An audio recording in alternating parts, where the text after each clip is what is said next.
Dans l'histoire d'Haïti, un seul président a réussi cet exploit. Accomplir 2 mandats complets et ensuite remettre le pouvoir à un autre président élu. Cet homme, c'est René Garcia Préval. Préval n'avait rien du président flamboyant et charismatique dont rêvent les foules. Plutôt discret, modeste, parfois insouciant au point de paraître indifférent. Il a pourtant déjoué les complots, résisté à l'emprise de son mentor, Jean-Bertrand Aristide, et traversé les crises sans sombrer. Préval a accompli ce que Aristide aurait rêvé de faire. Mais quel a été son secret pour déjouer les coups, devancer Aristide et rester l'homme de la situation? C'est ce qu'on va essayer de comprendre à travers cette enquête.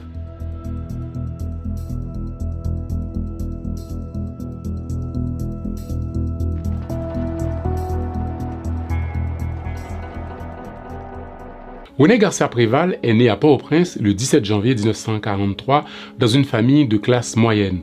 Il grandit à Marmelade, une commune de l'Artibonite où est originaire sa famille.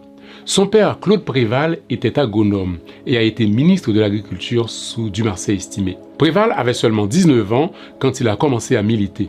Sous la dictature de Papa-Doc, il fonde une organisation clandestine avec une poignée de jeunes chrétiens. Après son baccalauréat, il part pour la Belgique pour les études supérieures en agronomie. Il faut dire qu'il voulait suivre les traces de son père. Il obtient son diplôme d'agronomie à l'université de Louvain en Belgique, puis part en Italie se spécialiser. Après cela, il rentre en Haïti, mais part ensuite s'installer à New York en 1970. Là-bas, il vit de petits boulots. Il travaille surtout comme serveur dans un restaurant à Brooklyn. Il est resté environ 10 ans aux États-Unis. Ensuite, il revient en Haïti et trouve du travail à l'Institut national des ressources minières.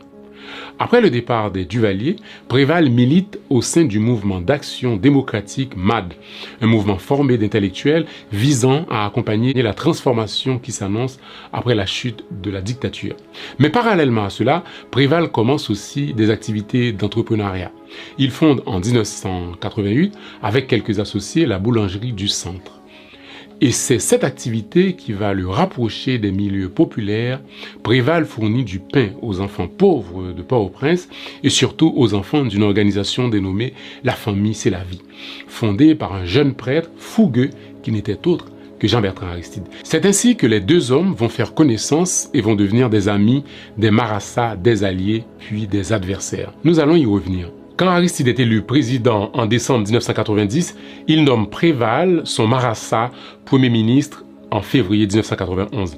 Mais Aristide est renversé par un coup d'État 7 mois plus tard, en septembre 1991. Le président s'exile au Venezuela, puis à Washington, et Préval